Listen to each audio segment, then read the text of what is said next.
Oke, sekarang topik kita adalah fungsi menulis karya ilmiah. Jadi, untuk apa ya kita itu menulis karya ilmiah? Nah, kalau saya boleh klasifikasikan, klasifikasi yang pertama adalah untuk fungsi eksplanasi. Jadi, fungsi eksplanasi itu ketika hasil karya tulis ilmiah kita, ketika kita publikasikan kepada masyarakat, itu bisa membuat masyarakat yang tadinya belum tahu pasti atau belum tahu sama sekali menjadi tahu, menjadi memiliki pengetahuan baru berkat membaca karya tulis kita, karya ilmiah kita, gitu ya. Lalu yang kedua, menghadirkan pengetahuan baru setelah memperoleh data-data atau hasil kajian akurat yang telah diolah, diverifikasi, dan disimpulkan. Ini kalau untuk dari sudut pandang penulis ya, yaitu kita. Jadi untuk apa kita menulis karya ilmiah? Kalau untuk diri kita sendiri adalah untuk menghadirkan pengetahuan yang baru untuk kita sendiri nih. Setelah memperoleh data-data, setelah memperoleh hasil kajian gitu ya, yang tentunya akurat, diverifikasi, kemudian disimpulkan. Nah, ketika sudah karya ilmiah itu dipublikasikan, maka kembali lagi ke nomor 1. Untuk masyarakat fungsinya adalah untuk memberikan suatu informasi baru, pengetahuan baru yang tadinya belum diketahui secara pasti atau belum tahu sama sekali menjadi tahu. Nah, kemudian di fungsi yang kedua yaitu ramalan. Di fungsi ramalan ini, fungsi kita menulis karya ilmiah adalah untuk mengkaji hal-hal yang akan terjadi di masa mendatang.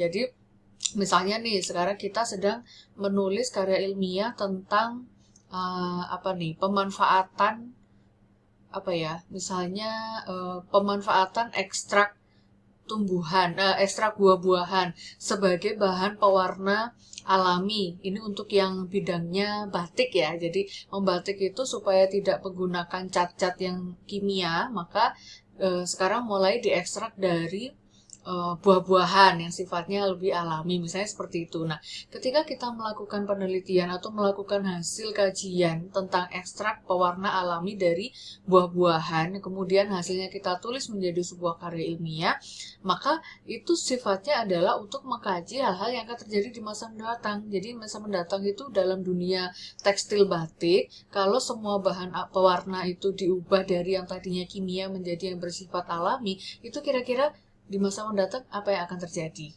Nah, itu fungsi menulis karya ilmiah yang ini, yang ramalan nomor 1 ya. Kemudian yang kedua, memprediksi kesenjangan dalam logika atau pemahaman. Jadi, logikanya bisa nggak ya buah-buahan itu digunakan sebagai ekstrak pewarna alami. Nah, setelah dilakukan penelitian, setelah dilakukan kajian teoretis, kajian penelitian yang sudah ada, oh ternyata bisa. Nah, akhirnya apa? Kita jadi punya pemahaman bahwa ternyata pewarna itu tidak harus bersumber dari bahan-bahan yang sifatnya kimia. Bahkan yang alami dari buah-buahan pun ternyata bisa. Itu maksudnya nomor 2. Lalu yang berikut adalah sebagai fungsi kontrol. Jadi mengontrol segala sesuatu yang tadinya belum tentu benar menjadi benar. Karena apa? Sudah dibuktikan dengan yang namanya penelitian atau yang dari hasil kajian teoretis. Jadi ingat ya, karya ilmiah itu tidak harus berupa produk dari suatu penelitian. Bisa juga dari kajian teoretis, kajian penelitian-penelitian terdahulu yang relevan gitu. Jadi dengan cara seperti itu, maka segala sesuatu yang tadinya belum tentu benar itu jadi terkontrol berkat adanya kajian teoretis tersebut. Kalau itu berupa penelitian karya tulis ilmiah non penelitian, dan bisa juga kita mendapatkan data penelitian ketika itu merupakan suatu kajian penelitian gitu. Kemudian yang nomor 2, memecahkan problematika keilmuan yang sifatnya mendesak. Ya, itu juga ya. Jadi dari hasil penelitian itu mendesak sekali, misalnya mewarnai tekstil itu dengan bahan-bahan yang tidak kimia gitu. Maka dengan dilakukannya penelitian atau kajian teoretis, maka ketemulah hasilnya bahwa ternyata pewarna alami itu bisa didapatkan gitu untuk menggantikan pewarna yang sifatnya kimia dalam dunia tekstil batik ya. Kemudian yang nomor 3, memperoleh masukan atau kritik terhadap temuan atau hasil kajian penulis. Nah, jadi juga dengan melakukan kajian teoretis atau penelitian, kemudian hasilnya kita tulis menjadi karya ilmiah, itu ternyata kita juga bisa mendapatkan masukan dari orang-orang yang membaca karya ilmiah kita.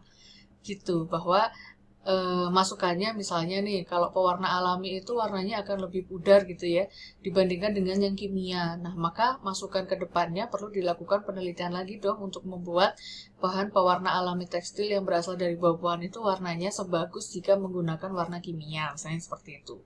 Kemudian referensi menjelaskan hasil kajian atau penelitian untuk kegiatan atau forum ilmiah. Ya, ini kalau karya ilmiah kita itu dipublikasikan dalam suatu forum atau satu tulisan, misalnya dipublikasikan ke jurnal, atau ke seminar.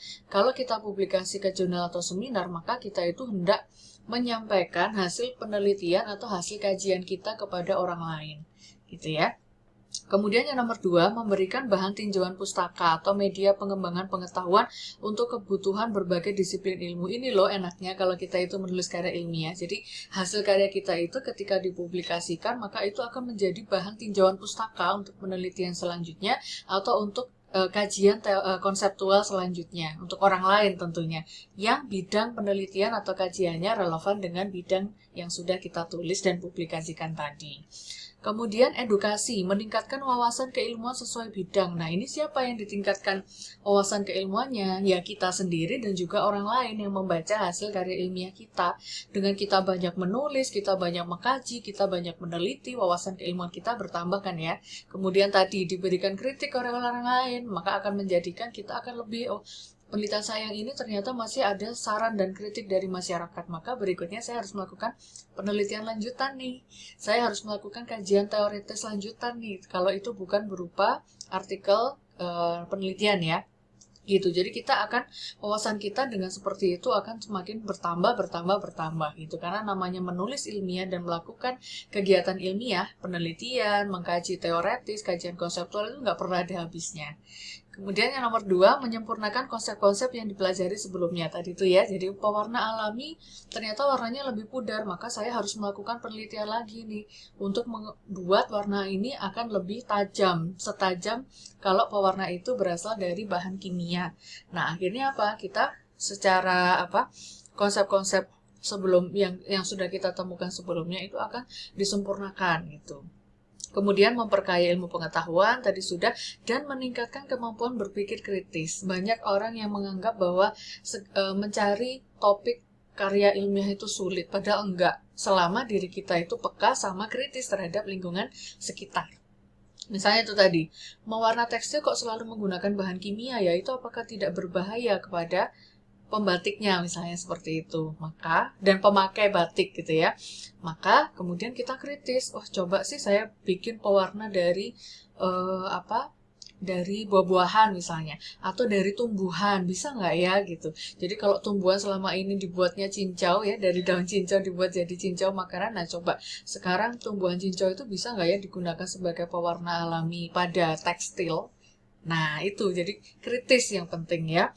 Kemudian diseminasi, menyebarkan ilmu pengetahuan kepada kelompok masyarakat tertentu. Jadi publish or perish, itu ada istilahnya ya. Jadi kalau kita itu mau abadi, diri kita itu mau dikenang selama umur hidup kita sampai kita nanti sudah tiada, itu adalah lakukan penelitian, tapi juga jangan disimpan aja hasil penelitian atau kajiannya itu.